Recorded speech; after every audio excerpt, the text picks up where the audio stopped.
Welcome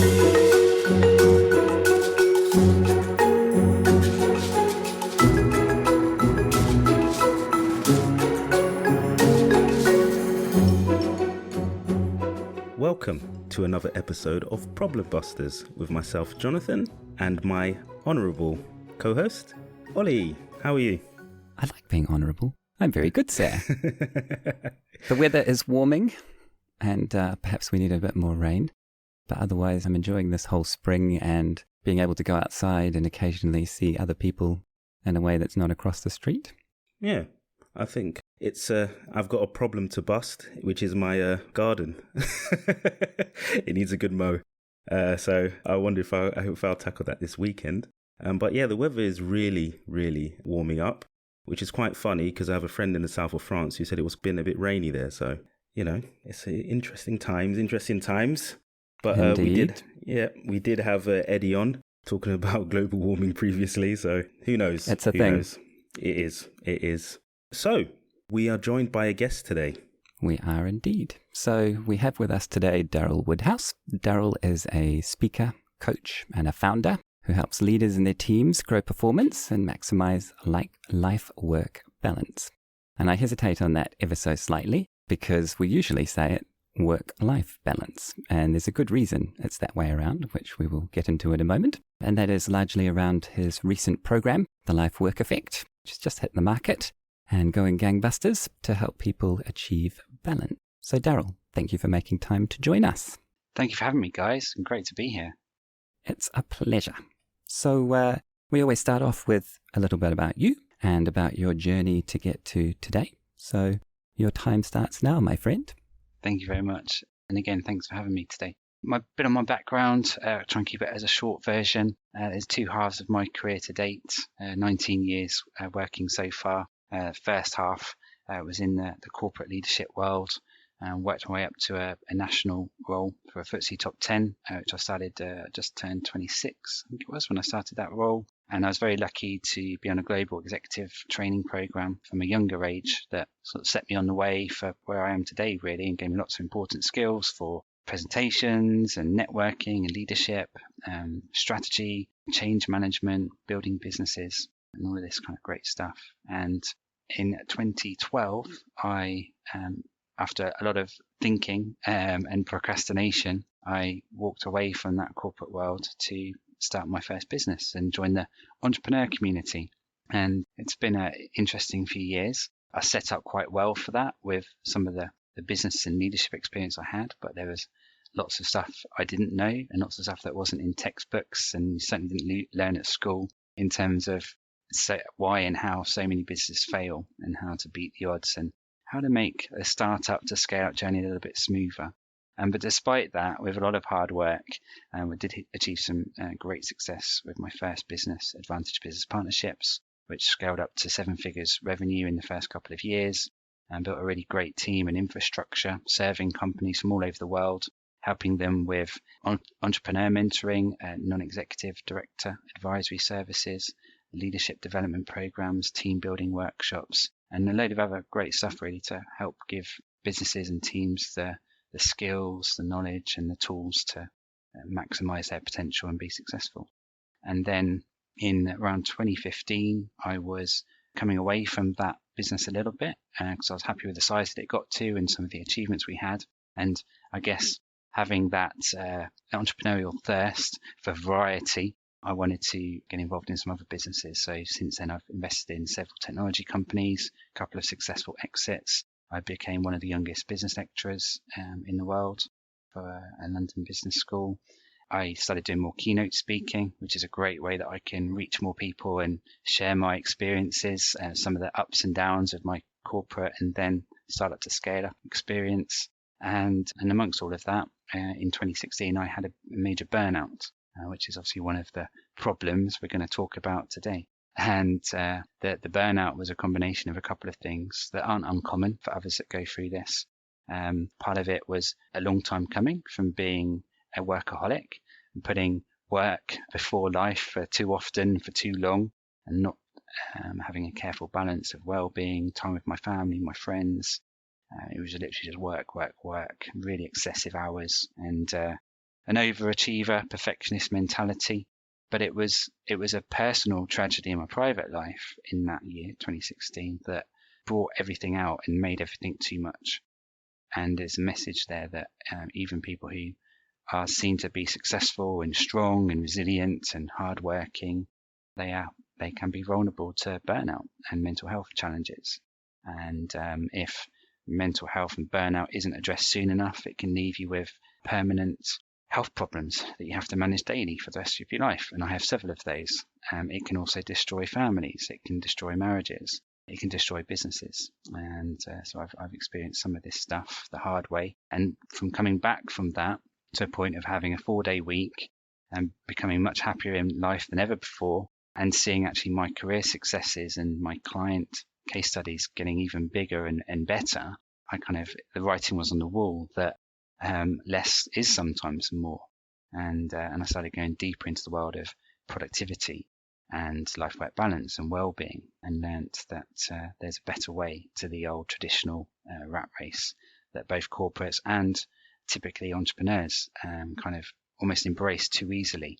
And life's too short, and as I say, there's quite a few things you want to avoid with burnout. And so I decided about 2 years ago that I had to do more with what I'd been through to make it more public and take it to the stage and take it into my programs, as a duty to raise awareness of burnout and overworking, and to show people a way that you can have a really great life-work balance while still succeeding and progressing in your career, or scaling and building up your business and still having the income, but also that lifestyle that you really want. But it comes with planning life first, and a bit of a hint there on stuff we'll talk about later as to why it should be life-work balance and not work-life balance, which is what we've been conditioned to believe for decades. Yeah. It's quite interesting. You touched on quite a few points.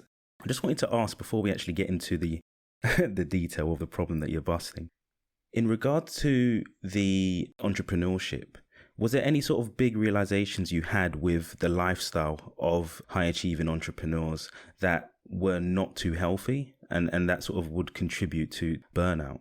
Absolutely. It's a great question, Jonathan.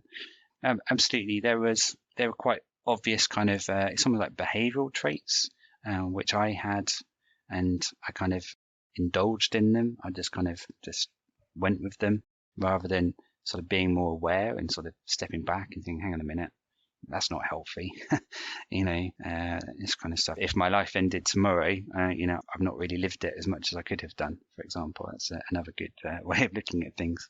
And it's things like, these are things that, as I say, they were evident in myself. And since I've studied the topic and learned more about it, I've seen that, this is typical in other business leaders and entrepreneurs as well, that are overworkers, overachievers. So it's things like working long hours, obviously. It's things like always being too busy, always being rushed.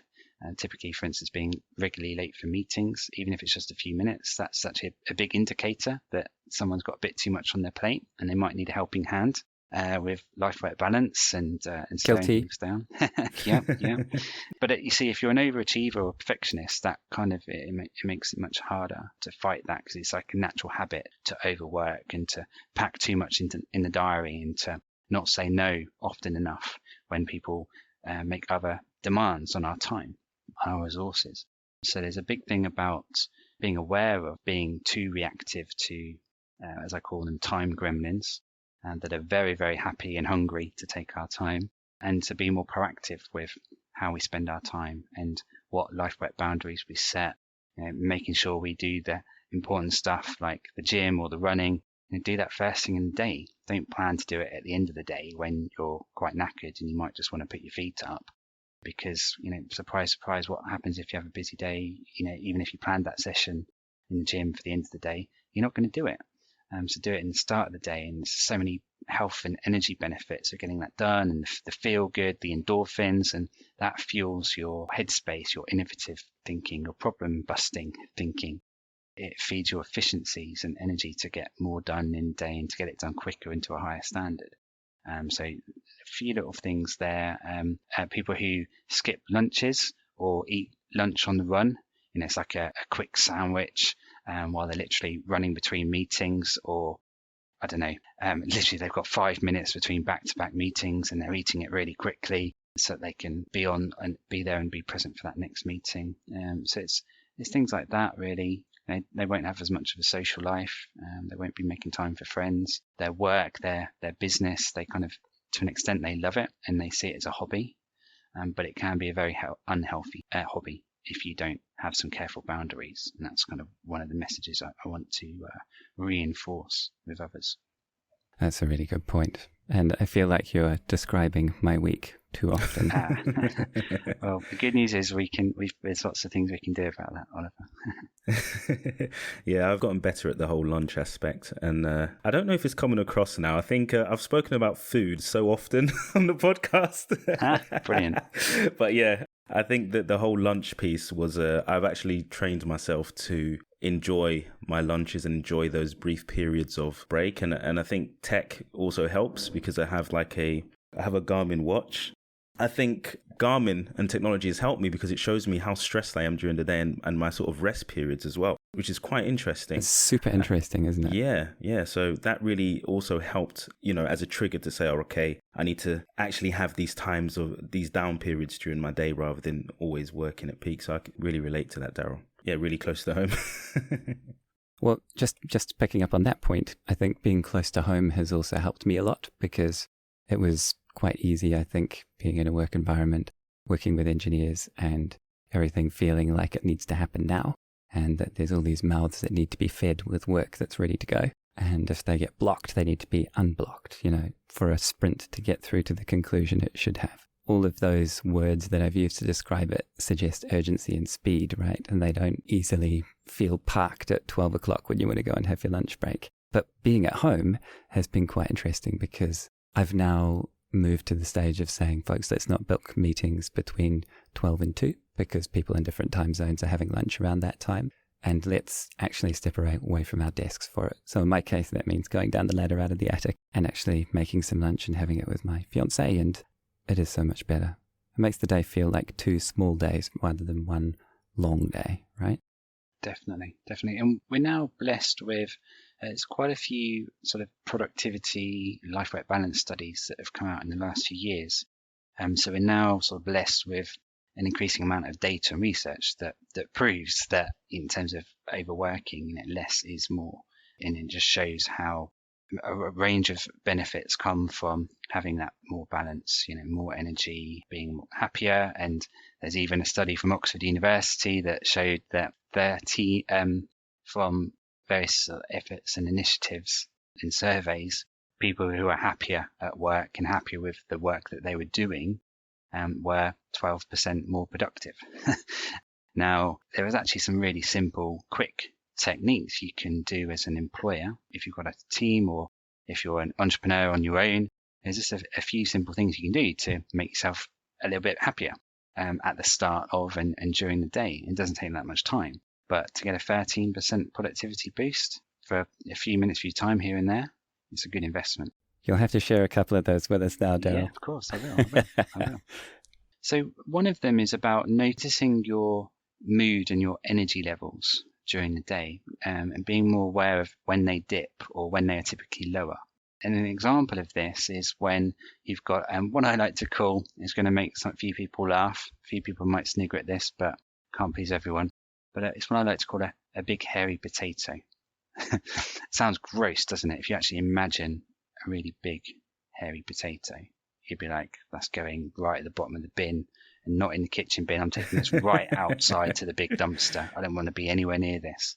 And so you've got this big hairy potato. You don't want to touch it as a work task. It's typically things that are more complex, complicated, laborious, maybe boring. They're not things you like doing. Maybe you don't like doing them because they're just not within your interests or because it requires quite a good few hours of your day and it requires a lot of focus and concentration.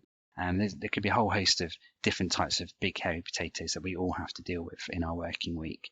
So typically when we have those, it's very common even for very ambitious and smart and hard-working people that we quite naturally want to put off doing them because it's not going to be fun. We want to do tasks that we enjoy and tasks that are maybe quicker because getting something ticked off the list, makes us feel good. So if we can tick off 6 things in an hour, that makes us feel really good. It's a short-term, happiness boost.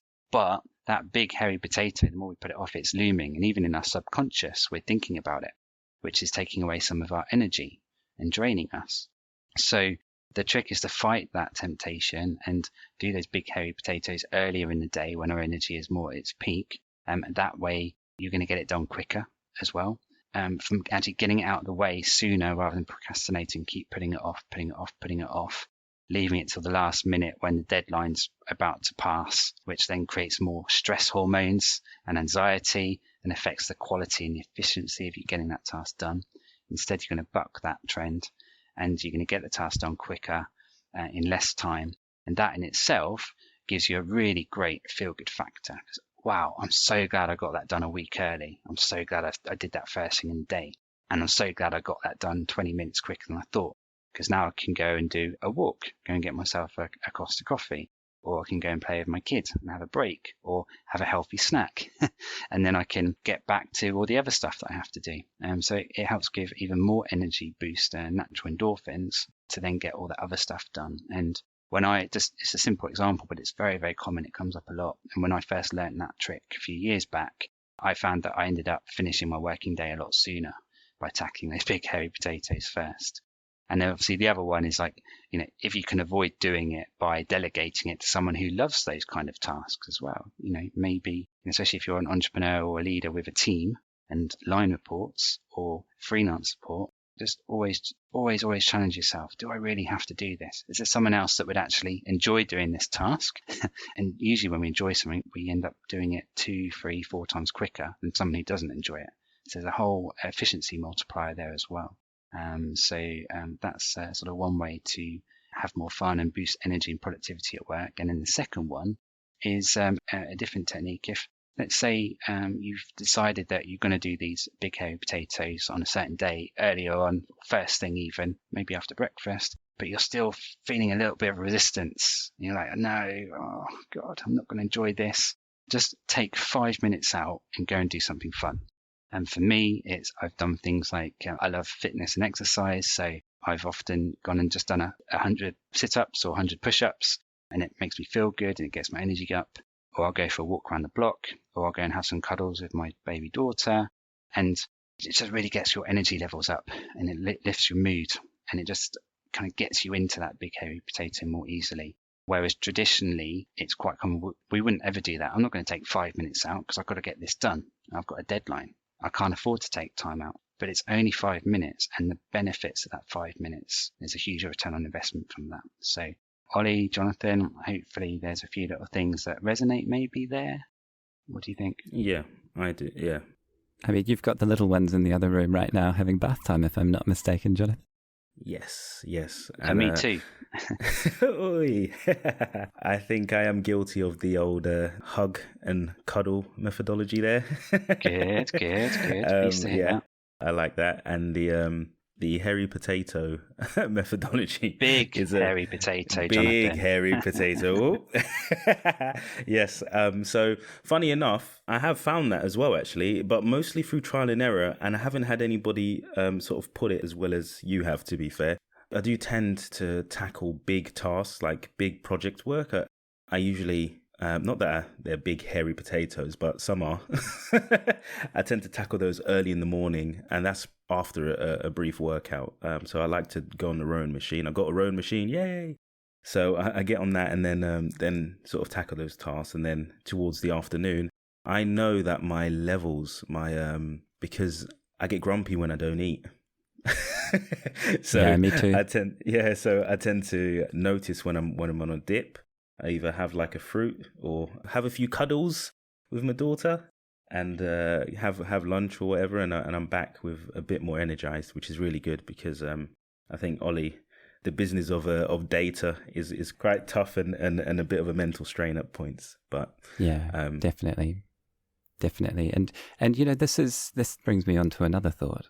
And however, before I do, just in case folks were wondering, the problem that we're dealing with today is burnout and how to avoid it and how to recover from it. And thinking it through, I'd also add another layer to that, and that's something that I spend more and more of my time thinking about, and I know both Jonathan and Daryl do, and that is how can I achieve this for my team?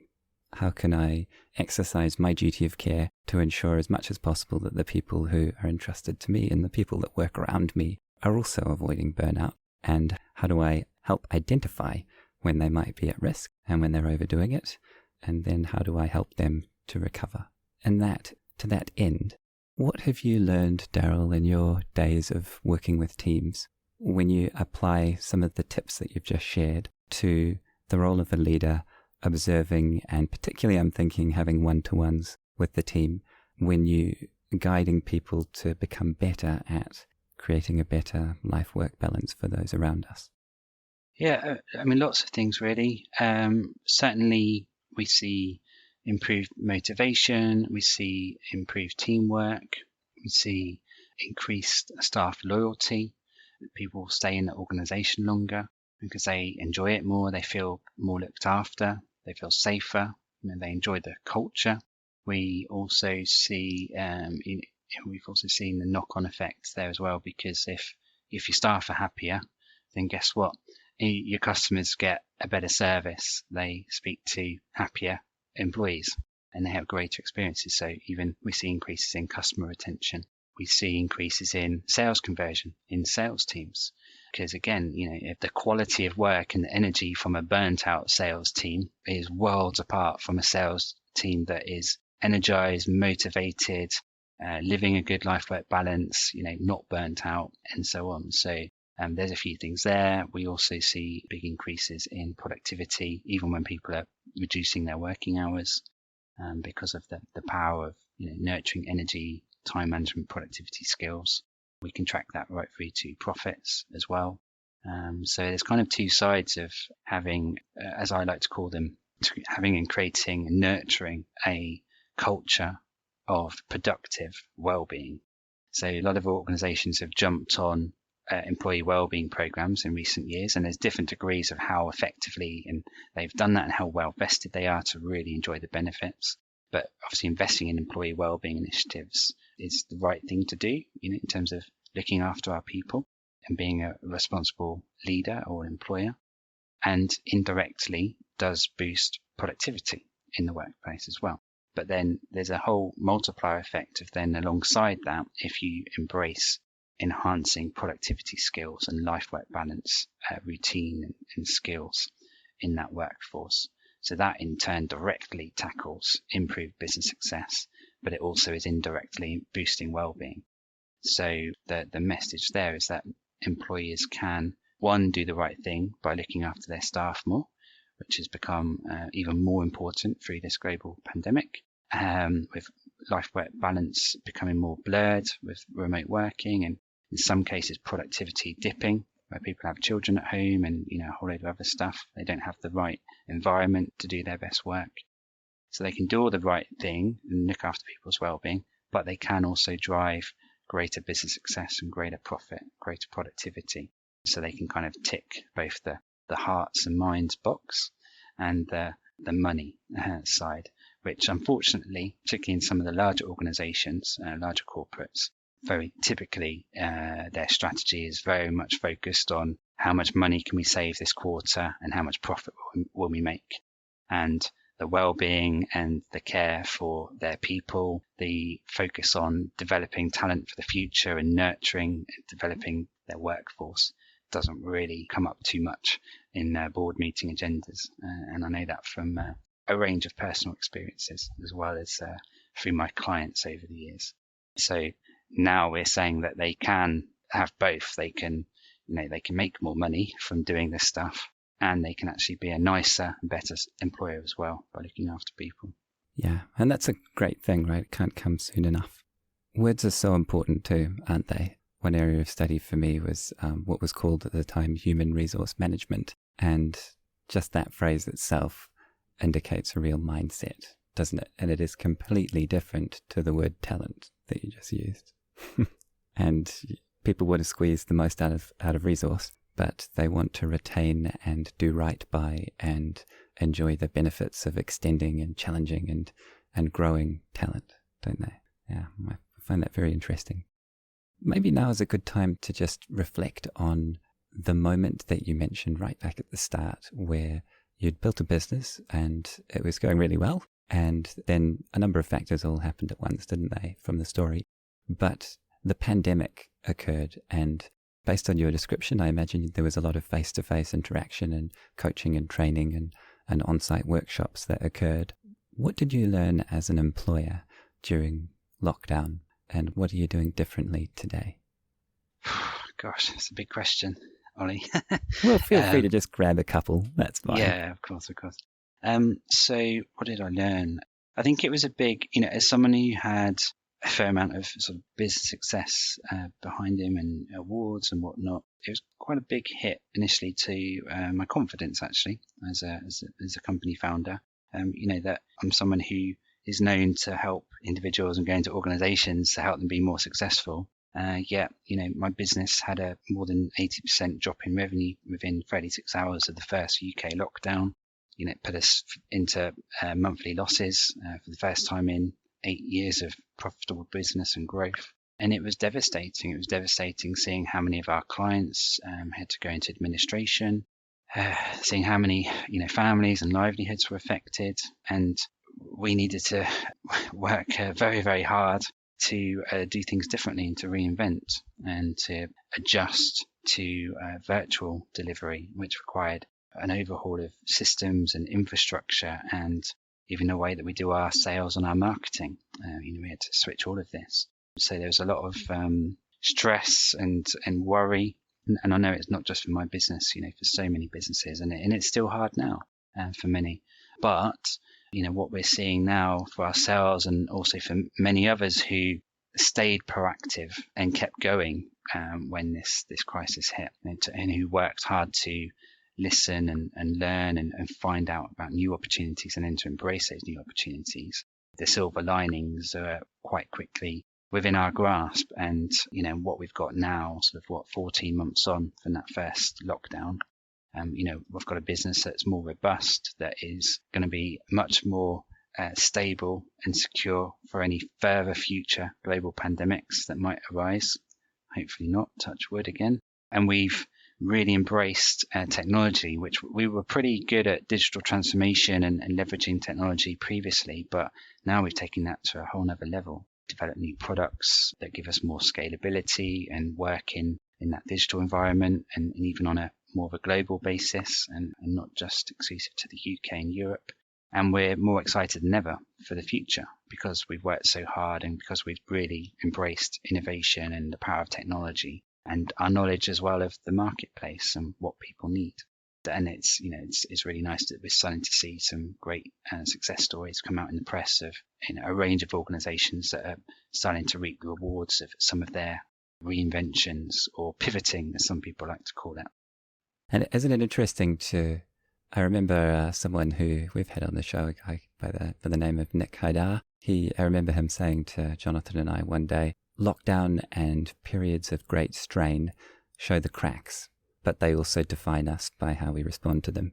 And I remember really clearly, quite early in lockdown 1 in the UK, so a good year and a bit ago now, reading about supermarkets. And obviously supermarkets, many of them closed a lot of doors and a lot of staff were let go.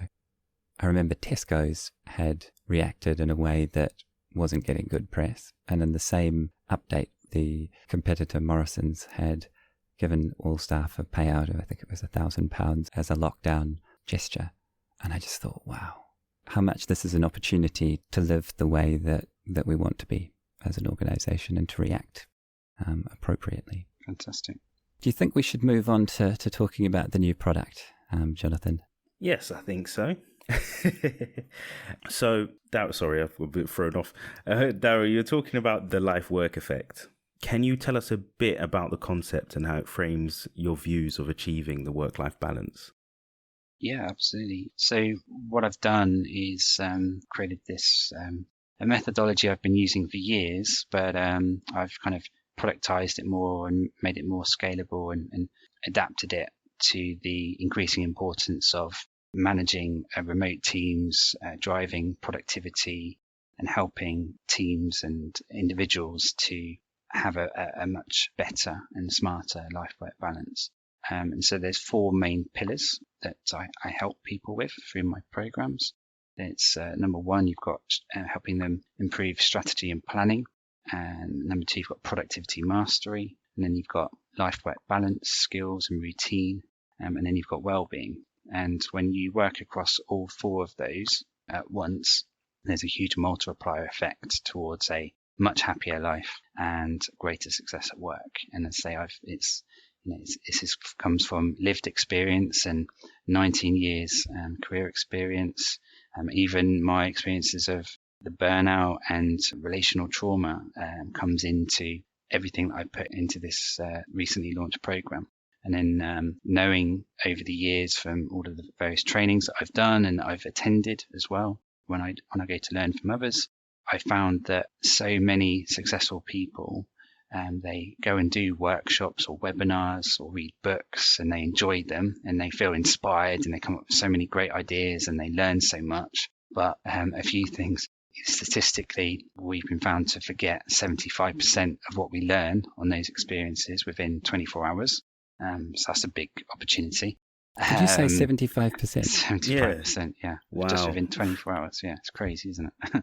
Well, and then you look at, well, why? Why is that? Well, life is so busy. There's so many distractions, so many things we have to do all the time, especially if we are hard workers, overachievers as well, especially if we haven't developed our skills and routines for life-work balance and productivity, which typically aren't on the curriculum in university, for example. Wasn't on my degree. No. And it's not in any typical kind of leadership training courses, for example. So, if we're not training our current and future leaders on all this stuff, then how are the rest of the world going to learn this stuff? So it's kind of something that I'm predicting is going to have a lot more appreciation and focus in the coming years. And so in my COVID innovation, if we can call it that, or reinvention, I wanted to develop an app to go alongside my program that makes it much easier for entrepreneurs, leaders and their teams to take all the great lessons from my 12-week transformation program and turn those into simple, easy actions, but also to be blessed with lots of data and insights about how well they're doing and helping them to focus and to find motivation to keep going, to keep making the improvements and enjoying the results, but actually being able to really see and measure those results. And that's one of the examples of, the power of an app. There's so much more you can do in a coaching program when you pull in the power of an app and the data side and the gamification side as well. So just as a few examples, but also that's completely different. Yeah, I love that. I don't even know if you could hear me, but see me. You can't see me, but you can probably hear me smiling. I love the agile approach to training and coaching. That is just immense. Yeah, thank you. Well, I do feel it's an area I've done a lot of research in as well. And it's like a lot of my peers in the coaching, training, professional speaking industry, a lot of them, when lockdown first came, they all literally jumped to launch and create online courses for the first time. And some of them launched them within weeks and some within months. And that's fantastic. But I looked at that and I considered it, but I just didn't want to just do it just because everyone else was. And I was like, actually, I'm going to take my time here and do something that I really believe can be much more impactful. And that's where I then, have launched an online program, but I've done it, 12 months later than the rest. And I've done it in a really different way that, with the app and the other things I've included, really drives some valuable data, some valuable insights, and helps drive real change. And that's why we call it a transformation program. And to give you an example. Yeah, great. I was just going to ask. Yeah. So one of the headlines that's in a really exciting way for me, getting a lot of, let's say, appreciation at the moment, is that participants that come through the program, just from 1 hour of their time per week over 12 weeks, and that's a mix of learning styles. It's watching some short videos. It's using some of the resources and tools that we provide in a step-by-step format. It's using the app as that action enabler tool and for the data insights capture. So there's a range of things. So it's quite an interactive program. Plus you have live coaching sessions and Q&As as well, private community group. And that's all of that is just an average of 1 hour a week over 12 weeks. But as one of the results, everyone is identifying at least 10 hours a week that they can then do something else with. And for some, if they're massively overworking, I'm talking like 50 plus hours of work time per week. For some of them, they really want to get a bit more control and a bit more life back. So they just take that 10 hours back for themselves, which still has a positive impact on well-being, sustainability of their work and boost productivity. But however, some feel there's a bit of a guilt. They don't want to be seen to be lazy. They don't want to be the first one to sign off from work for the day. So we do a bit of a half and half. So they take 5 hours back for themselves, step up the fitness, have more time for friends and family, pick up the guitar that's got dusty and you haven't touched for 5 years. Whatever your other hobbies and passions are. And there's a lot you can do in an extra 5 hours a week when you think of it like this. And then the other 5 hours from the 10 that we're saving, we then reallocate those to higher value tasks that you or they have just not had as much time for. And it's typically things like having more time to build a better strategy, to look more long term in the business and to work on the business, not in the day to day and being very reactive to our inbox or our phone calls or the number of meeting requests. Actually taking more time out to plan better productivity, to plan better quality sales conversations, better quality marketing campaigns that can help us grow our client base more quickly and more easily. And by spending more time doing that stuff, obviously there's a massive multiplier effect on how quickly our businesses can be more successful and grow. And then you can grow your resources, take on more staff, take on more freelance support, and you can reduce your stress further because you've got more of a team to support you and take on the tasks that you don't like doing and the tasks that aren't your strengths. And these are all some of the things that we measure through the app as well. So it makes it really easy to kind of plan resourcing and improve teamwork as well if you roll it out across a wider number of people. That's really interesting because it interweaves a little bit with the fitness watch on your wrist concept, doesn't it, Jonathan? Yeah, it does. It does. What I like is the trade-off, an hour for 10. What would you do with your 10, Ollie? Yeah, I was thinking about that. I guess it depends on where I live. And living in Brighton at this time of the year and a world that's no longer in lockdown, which I'm projecting us into in the very near future, I'd be going out and seeing people and going for walks, getting up on the downs, getting in the water. I'd probably get a stand-up paddleboard. And, this sounds really sad, but I haven't got one yet because I think to myself, is it worth spending several £100 and all of the faff to use something just on the weekend? And that's me writing off Monday to Friday and saying, although I live a 5-minute walk from the beach, I just accept that I won't get there during the day because I've got so much work to do. And even saying that out loud makes me feel like I could probably free up 10 hours if I really worked at it. Yeah. How about you, Jonathan? Go on, Ollie. I'll probably go to the park with my kids. And I'll balance that with probably reading some books. I've not read as much as I should. And do a bit of art as well. I haven't been drawing as much as I should as well. But yeah, no, it's fantastic. That bit of trade-off. And you could just imagine the increase in productivity and well-being overall if you roll that out to a team. I'm sure, Ollie, if your team and my team, if we did have that sort of saving across the team, yeah, it's amazing. It's amazing. Yeah, absolutely. Yes, indeed. Yes, indeed. Okay, so maybe it's my turn then. So why this program and why now, Daryl? And I'm asking this question for the second time because I loved the answer so much when we were having a chat about having you on the show. Why are you excited about bringing this to the world and making it available to people? Yeah, again, great question. I think there's a few things really. There's the scalability of this now, having an app and that pre-recorded program.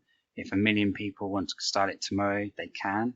Before I had this program, I used to do and I still do a bit of this, of course, anyway, but when I used to do more of a focus before COVID on my professional speaking appearances, one-to-one executive coaching, group training programs, consulting projects, and I could only do so many at once. I definitely couldn't do 1 million.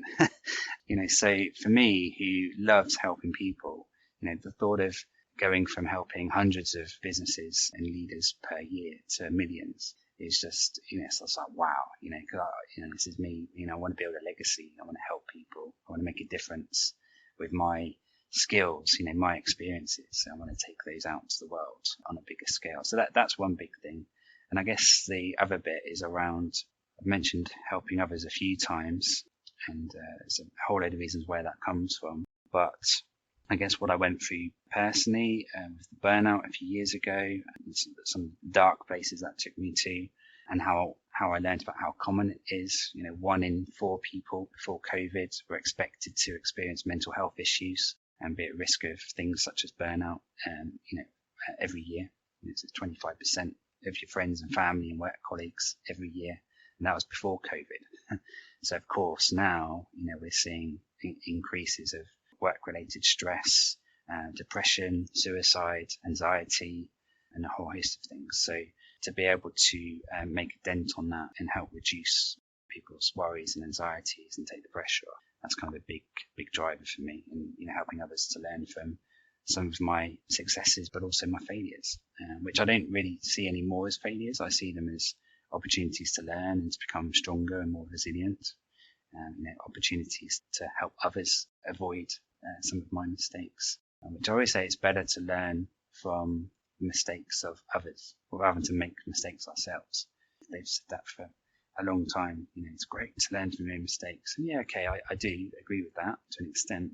Isn't it much better if I can learn something from you, Ollie, or you, Jonathan, today that enables me to avoid that same mistake that you made and save potentially lots of money, lots of heartache, lots of wasted time.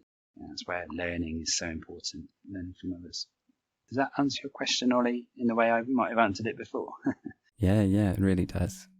It really does. And what would you say to people who gave a response a bit like mine, I suppose, that kind of indicated that all of the things that you're talking about sound good? And sure, it sounds like some people are claiming back 10 hours a week, but there's no way I could do that because all of these reasons I'm just too busy. Yeah, well, that's where, I always try to look at the motivations and just visualize. And like Jonathan, like you captured perfectly earlier. I love that you just intuitively picked this up, but it's wow, what can I do with an extra 10 hours per week? It's trying to find out, trying to help people to identify how they could get more from their time, achieve more in less time and less effort, to have more fun at work because life can be too short at times. To embrace the fact that there are others, perhaps in your business or out there in the world, who are waiting for you to find them, to give them all the tasks that you don't like doing. And they love doing those tasks. Not only do they love doing them, but they do them 3-4 times quicker. And because they might be professionally trained in them. And it's a good example certainly for entrepreneurs and leaders to avoid and get rid of any sort of operational administrative tasks. It's fairly cost effective to hire someone to take on those tasks or to outsource. And generally then, to be able to reallocate that time, for instance, to winning more £10,000 sales contracts, it's going to quickly give you quite a big return on investment on any cost that you spent. But there's also just that knock-on effect and power of spending more time doing what you love and doing what you do best. And we see that swapping strengths and weakness tasks across teams is quite a powerful way to transform life-work balance and business growth at the same time. So that's a big area. But there's so many different ways you can tackle well-being, productivity, life-work balance strategy. It's lots of little things you can do, and they all add up to bigger and bigger results.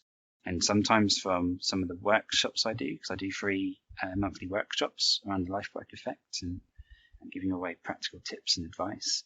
And sometimes people have been a bit overwhelmed when they come on my workshops or if they hear me on a podcast, because, when I go into the giving away top takeaways and they're like, oh, this is quite a lot and I'm already really busy, so I don't have time, and how am I going to do this? And then they go back to those old habits that we talked about earlier.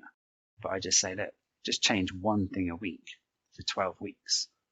And a lot of these little habits, they only take a few minutes here and there. So you change one thing a week for 12 weeks and imagine the possibilities by the end of it. And it's not actually that difficult if you break it down into bite-sized chunks like that. Yeah. That's a big one. Yeah, because am I right in assuming, Daryl, that those 10 hours it's not really restricted into your working hours, right? If you've decided, so save that big hairy potato, I've left it till, let's say, 4, and I'm supposed to finish at 5, but it's taking me a couple more hours because I'm not as switched on as I would be in the morning. If I've sort of just rearranged my calendar, I'll save an hour that day anyway. If I get it done early in the morning, I wouldn't be working super hard in the afternoon, right? And if you spread those learnings across your calendar and the week, you can easily save a bit of time there. Whilst you were talking, I was just thinking, I was like, I wonder what kind of heavy sort of calculation tasks I have in the afternoon that I could actually just push to the morning. So, yeah, this is amazing. It's also, just to give you a little, this is kind of a couple of teasers really of some of the different things our listeners can do differently. If your typical meeting calendar appointment is an hour long, just trial for a few weeks, capping them at 45 minutes. But don't then book another meeting straight after it, so you're back to back. Keep the 15 minutes gap and use that 15 minutes if you need to do any follow-up to that meeting. Get that done out of the way while it's fresh, rather than picking up later in the day when you've got to think back and you've got to flick through your notes, try and read your messy writing, trying to figure out what the hell you wrote or what you committed to. It's happened to me quite a lot because I write like a doctor apparently. Although Einstein also had very messy handwriting, so I'm quite happy with that comparison, FYI. But yeah, just use that 15 minutes, get the follow-up while it's fresh. There's efficiency in that, there's productivity in that. And then you've hopefully then got sort of a bit of a 5-minute break as well before the next meeting, so you're not staring at the screen constantly as well. You can go and have that quick cuddle with the kids or a play fight, or walk around the block, have a fresh coffee, a healthy snack, so some pumpkin seeds, some dark chocolate, really good for your brain, blueberries, fatty fishes. That's probably not a quick snack, but it's great to have things like that for lunch, a hearty meal, rather than a packet sandwich from the local supermarket or petrol station. It's quite amazing how many people I speak to that haven't actually thought about proactively building in foods that are specifically good for feeding your brain into your daily diet. And I know that since I've been doing that, my energy and my well-being has been through the roof by comparison. So it's thinking about what foods you eat as well. And then as another little example, when I wake up every day, the first thing I do is get out of bed and I go and drink 500 millilitres of fresh water. Why? Drinking that amount, that is what your body needs to help flush through the harmful toxins that it's been processing during your sleep from all that stuff you've been eating in the day before. So helping flush those out helps give your body a break, but it further boosts your energy. It sets you up for the day really nicely. Toxins can do some quite nasty things to our bodies. So 500 millilitres of water is a nice little habit as well. And furthermore, annoyingly, it makes you go to the loo every 45 minutes for the rest of the morning. But again, the positive of that is it's forcing you to get away from the desk. So you're giving your eyes a break, giving your brain a break from staring at that screen, and you're getting the oxygen flowing by having to physically leave your desk and walk to the bathroom. So there's multiple benefits, just that one habit of drinking 500 millilitres of water. I actually do this. And I'm pretty sure I told you this when you and I used to work together, Jonathan. It was the only way I could force myself to take a break, was just keep hitting the water and eventually I have to get up. Yeah. Yeah, but it's brilliant. And Ollie, you're one out of hundreds of people that I speak to, probably over a month actually through the workshops I do. I'm obviously reaching a lot of people, but very few people are doing things like this. So it's really great to hear that something I say isn't actually new, if that makes sense. Oh, it's really been an interesting journey for us, this podcast, hasn't it, Jonathan? And we were talking about it the other day and remarking that it's great to share the wisdom of others and to help people to think about and to start to resolve some of the common problems around us, right? But we've also learned so much, haven't we, Jonathan? Yeah, I've learned a ton. Being a 90s baby, I've learned a lot about wellness, about mental health, about life-work balance, really. And I've learned a lot this podcast as well. So thank you, Daryl. But yeah, Ollie, I think you and Daryl are the 1 in 100 that actually have that amount of water in the morning. I tend to have a lot, but I spread it around throughout the day. So that's something I'm going to change. If I if I front load it, yeah, I'll be flushing my system in the morning. So that's a good note there. Yep. Do you know what? I pledge to do that every day for the next week, and then we can compare notes. What do you reckon? Yes. Yep. Wonderful, wonderful. So we've covered a number of steps that people can take to improve productivity and avoid, I'd say, burnout to a degree with a number of the operational changes that they can make to their schedule. Is there anything else that if you're a leader or a entrepreneur that you can do to help others around you support a healthy life-work balance? Yeah, absolutely. I think some of it starts with leading by example. It's a nice, easy way. So when we're allowed to fly again, one of the first things that the cabin crew say in the emergency safety briefing is, in the event of an emergency, please put your own oxygen mask on first. If you don't and you help someone else, well, you're then going to die shortly after helping them, if not during, and you're not going to be able to help anyone else and your lifesaver. So looking after ourselves better, and then leading by example and showing and sharing with our teams how we're doing that and sharing the benefits of that is one good thing. You can also, I don't want to make a sales plug, but you can also bring people like me to run lunch and learn sessions for your teams, where we do like 30 minutes of a little bit of context about, for instance, the life work effect and the benefits of well-being, life work balance, and productivity. And then we go into sort of 20 minutes of boom, boom, boom, actionable advice and practical takeaways before then an audience Q&A. You can do things like this to help upskill and give your staff more knowledge, more tools, more methods to do this stuff. And what else can you do, really? I think probably the final key piece of advice I'd share on that actually is really making time to understand your team and understand your staff, listening to them and checking in on them and really showing an interest in them personally, not making it all business, work. And there's a few benefits to that. Again, it makes work more fun, it improves morale and teamwork, but also gets you a better insight to how they are and how you can help them. And you'll see signs of them not being particularly happy or being more tired, being too rushed too often and being stressed, and you can check in on them and you'll have the rapport, because you've spent time getting to know them and supporting them. You'll have the rapport that they'll have the confidence to open up to you.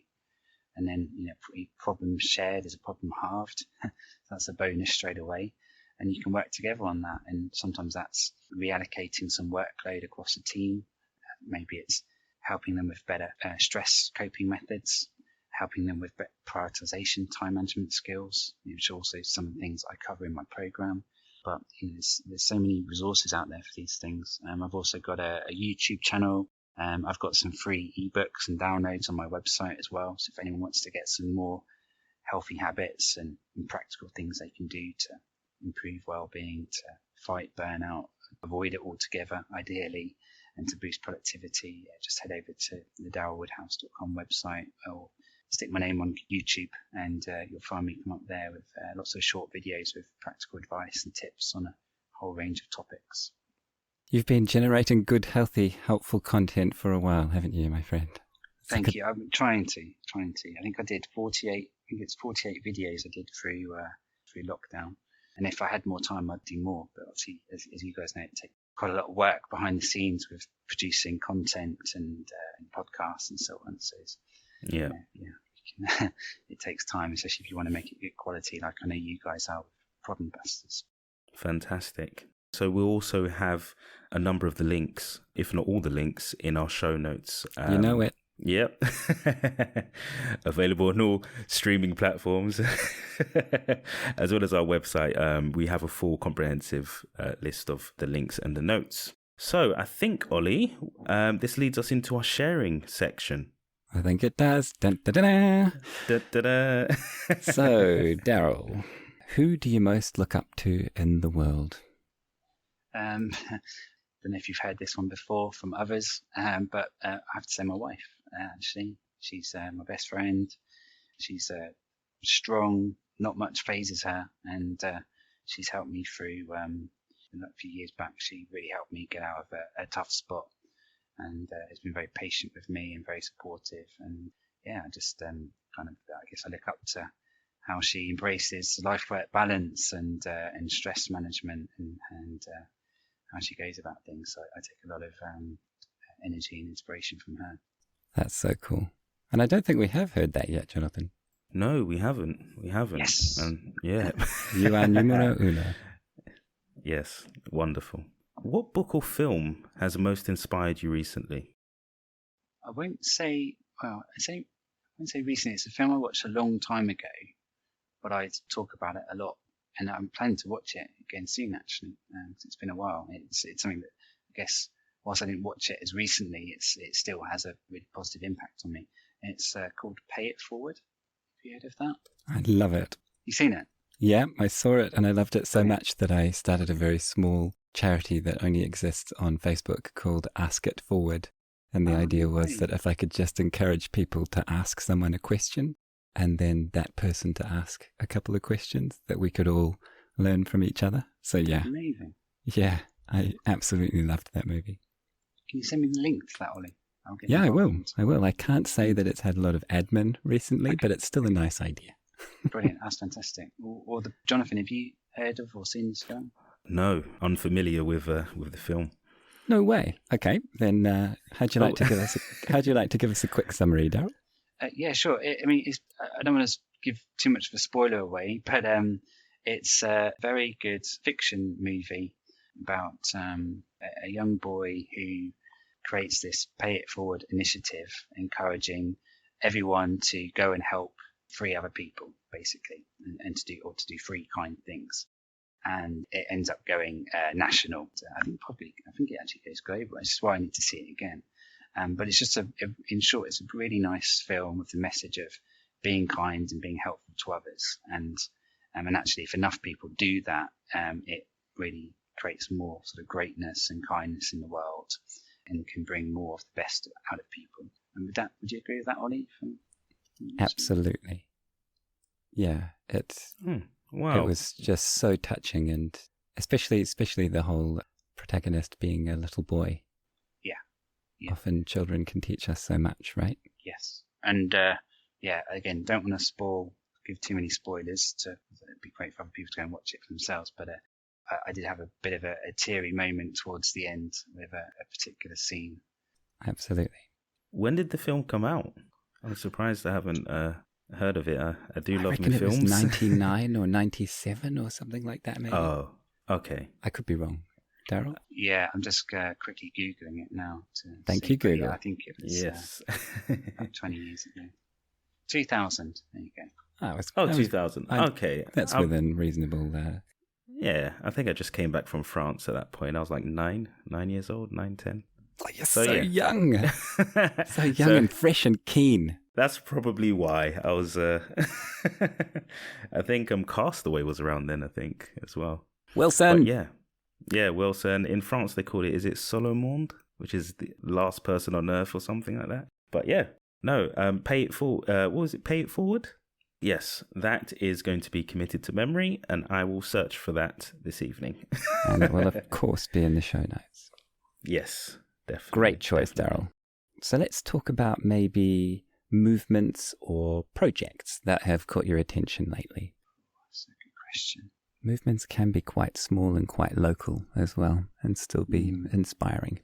Okay, I like the fact that I'm seeing a trend of more individuals and organizations talking about conscious capitalism. And in a nutshell, in my interpretation, that's about putting people and planet before profit. Not instead of profit, but because profit can be important to give people important incentive and motivation to work hard and build a business and all of this good stuff. But it's about a move away from a traditional corporate focus on profit, often at the sacrifice of our planet and sacrifice of our staff, exploiting customers. And I'm sure we all know and have experienced a lot of that in the past. And it's just great to see more people are giving attention and donating time and resource and profits, for instance, to planting more trees, removing plastic from the oceans. And it's all these things are important to me, and it'd be great to know as I get older that my kids and grandchildren will still have a healthy planet to live on. For example, wouldn't it be great for world peace and poverty to be removed.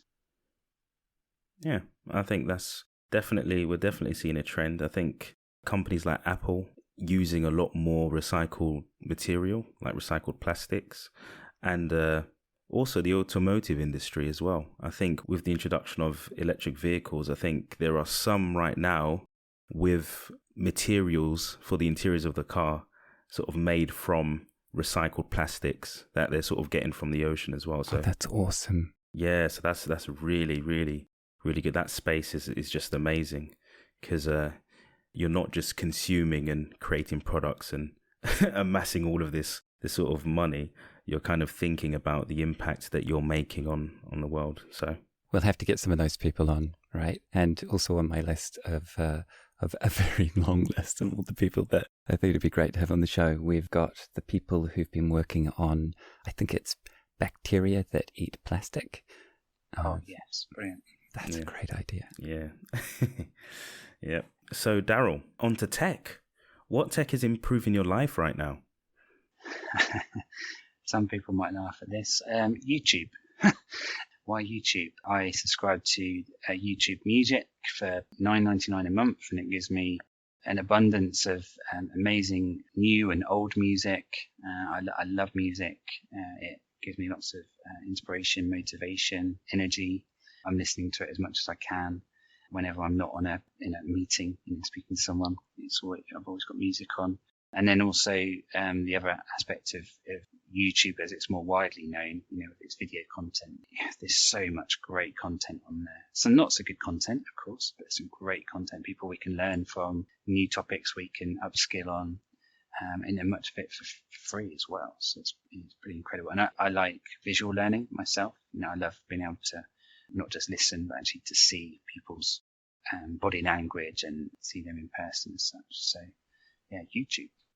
Ah, that's cool. That's a first, right? I think. I imagine you'd +1 that though, Jonathan. Oh, I am YouTube generation. I've got the YouTube Premium because I listen to a lot of music as well, and I watch a lot of YouTube. I think I remember using YouTube in 2005 before Google owned it, because, and I'm definitely part of that generation, and there is a lot of content on there, and the barrier to entry is so low that essentially if you want to become a creator, there's nothing stopping you to, and it's just wonderful. It's amazing. So can you find a certain podcast on YouTube, Jonathan? Oh, I don't know. Maybe if you could type in Problem Busters.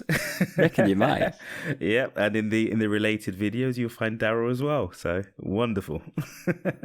Perfect. So one of the last of our sharing section, and potentially the heaviest. What is the one thing you would like to change in the world? Probably, I might have given a hint to this earlier, really, but I would just love for there to be no poverty, for global warming not to be an issue, amazing, great animal species to not be on an endangered list. So I want perfection, effectively, for the whole world. That would be amazing to have. Wonderful. I'm sure you must have had that answer before from others, right? Bits and pieces, but I think you summed it up quite nicely, if I'm honest. Yeah, I think yours was quite all-encompassing, which is wonderful. Thank you. Well, I'll have to add with all of that, and of course, for everyone to see the value of and embrace a true life-work balance, and not to be all work, no play. Amen. Yes. And how can people get in touch with you and find out more about your work and the life-work effect? Yeah, thanks for asking, Ollie. Probably main website is the best one, which is darylwoodhouse.com. So as long as you spell Daryl right, I'm quite easy to find. I'm also on LinkedIn. What else am I? I've got my own YouTube channel. I'm on Instagram, Twitter, Facebook. So yeah, I'm always welcome people to join my community and follow me. I'm always welcome to private messages. Happy to have one-to-ones with people. I do love networking and helping and adding value. So would love to hear from anyone and everyone. Good for you. And to that effect, touche, Daryl has kindly put together a 10% discount for listeners. So how could people go to collect on that, Daryl? Thanks, Ollie. Yeah, of course. We've got a special promo code, which is Problem Busters. which I thought was quite fitting. And I think in the show notes, we'll have the link that takes you directly through to the website for the entire Life Work program with that post-COVID innovation mobile app. And so that's one place. Alternatively, just message me on any of the social channels or through my website, and I can provide the link further or take any questions, and as I say, happy to jump on one-to-one calls as well. Yeah, thank you. That's very generous of you. And we will also put a link to your very generous weekly workshops. I think that is an amazing thing to do for people, and I look forward to attending one myself. I might even make space in my week for it. Yes, please do. Awesome. I think that's it, Jonathan. Have you got anything else? No, I think that's it. I'd like to thank Daryl Woodhouse, for joining us on this episode of Problem Busters. So thank you. And I really enjoyed this, Ollie. How about yourself? Yeah, a lot to learn, and I really enjoyed it too. I have to admit, I came into this episode thinking we could get a lot of good information here. Good information, but a lot of it. And I feel really lucky that, Daryl, you've really summarized down to just a handful of things that are helpful so that people can take them on board and not get drowned in them. So thank you for filtering for us. Oh, pleasure. Thank you, guys. And I say, isn't life just so much nicer when you can go and do something that's work related, and it doesn't actually feel like work, and it's actually a pleasure. And I kind of feel like I've been in the same room as yourself, Ollie, and Jonathan, and we've just been kind of having a nice chat, relaxing, and whilst hopefully creating some great thoughts and ideas for our listeners. So it's been a pleasure for me. So thank you very much. Good stuff. It's what keeps us doing it, right, Jonathan? Yes, it is. It is. And for our listeners, don't forget to subscribe on YouTube, Apple Podcasts, Google Podcasts, Spotify, and all major streaming platforms, as well as YouTube. So thank you very much, and we'll catch you next time. Ciao.